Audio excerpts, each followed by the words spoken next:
પૂજા કરતા સમયે જો તમને આવા સંકેતો મળે છે અથવા તમને જણાય છે તો સમજવાનું કે તમારી પૂજા સ્વીકાર થઈ ચૂકી છે. તમારા ઉપર અસીમ કૃપા થવા જઈ રહી છે.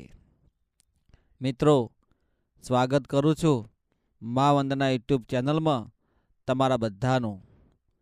એમ ખેમ સર્વ કુશળ મંગળ રહો અને રહેજો એવી ગુરુદેવને મા ભગવતી કુળદેવીને પ્રાર્થના કરો.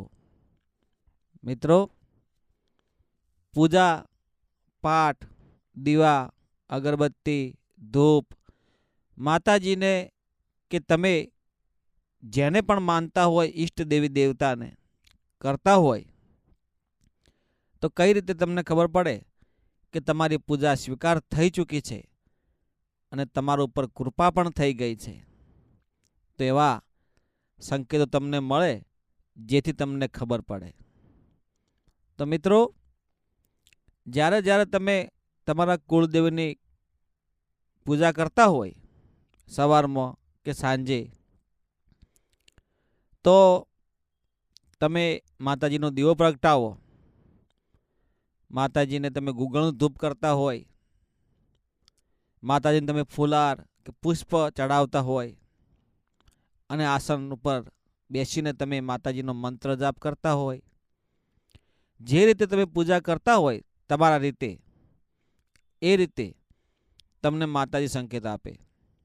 પણ એક વસ્તુ હંમેશા યાદ રાખવાની કે મિત્રો, પૂજા તમે જેની પણ કરતા હોય પણ મનનો ભાવ શુદ્ધ રાખવો, નિસ્વાર્થ રાખવો, પવિત્રતા અને સત્યતા. જો તમારે સાચો ભાવ અને સાચી નીતિથી કરેલી પૂજા ક્યારેય વ્યર્થ જતી નથી. તમારામાં હૃદયમાં જો સાચો પ્રેમ હશે, સાચી લગની હશે અને કુળદેવી હોય કે ભગવાન હોય, તમે જેના પણ મંત્ર જાપ કરો કે જેની પણ પૂજા કરો, પણ જો જ્યાં સુધી હૃદયમાં ભાવ સાચો ના હોય ત્યાં સુધી કોઈ પણ ફળની પ્રાપ્તિ નથી થતી. આટલું યાદ રાખજો. હવે જાણીએ કે તમને કેવા સંકેત મળે.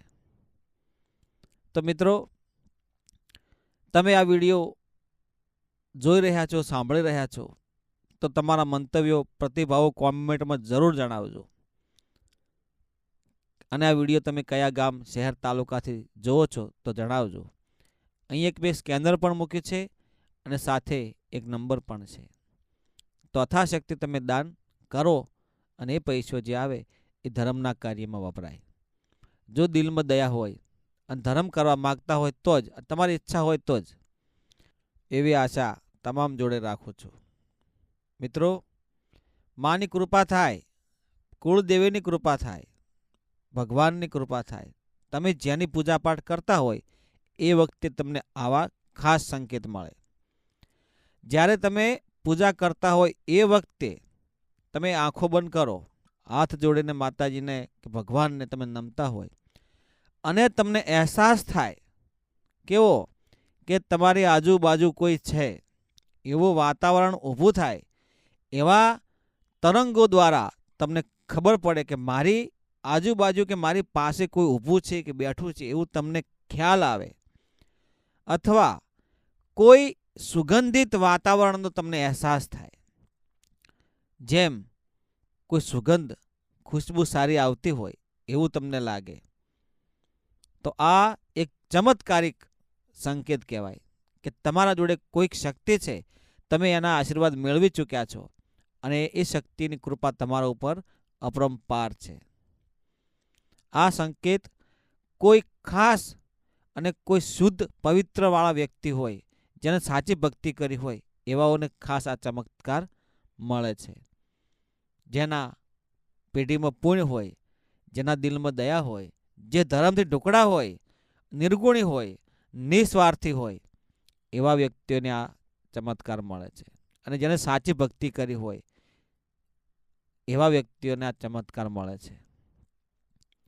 મિત્રો, બીજું કે તમે દીવો કરો અને દીવો સંપૂર્ણ રીતે ઓલવાઈ જાય અને દીવો ઓલવાયા બાદ પણ તમને એવું લાગે કે મારા ઘરમાં અજવાળું છે, મારા જીવતરમાં અજવાળું છે, તો સમજવાનું કે માની કૃપા છે.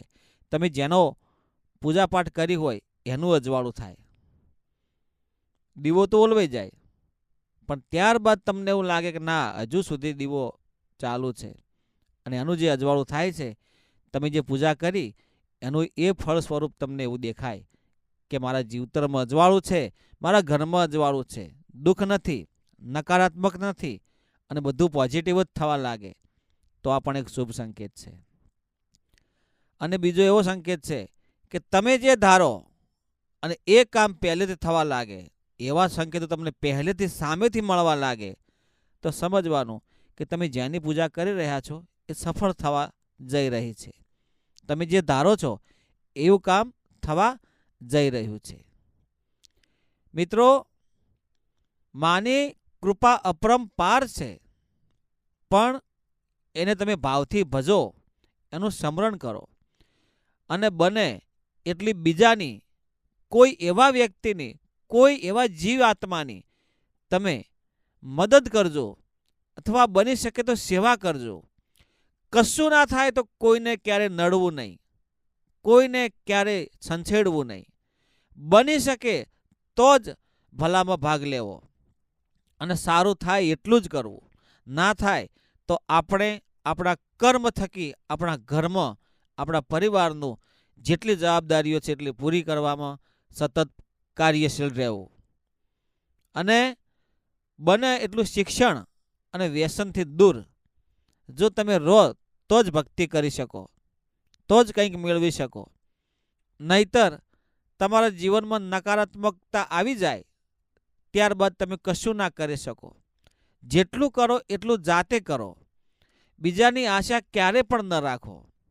ભક્તિ કરવી હોય તો એ જાતે, ધંધો કરવો હોય તો એ જાતે, તમારે કંઈ પણ કરવું હોય, જે ક્ષેત્રમાં આગળ જવું હોય પણ જાતે કરો.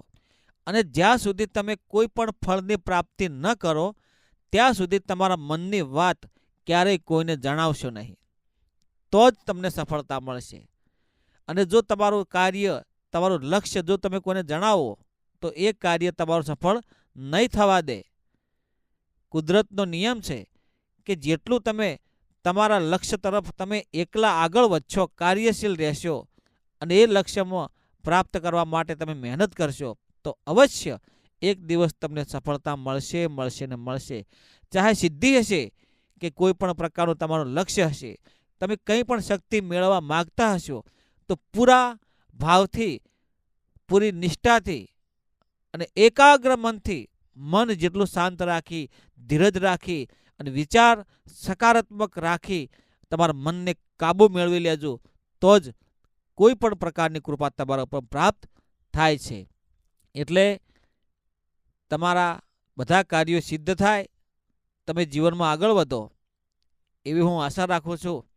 અને વ્યસન અને ફેશનથી દૂર રહેજો, ખાસ કરીને વ્યસનથી, તો તમે ધારેલા કાર્યમાં સફળતા મેળવી શકશો.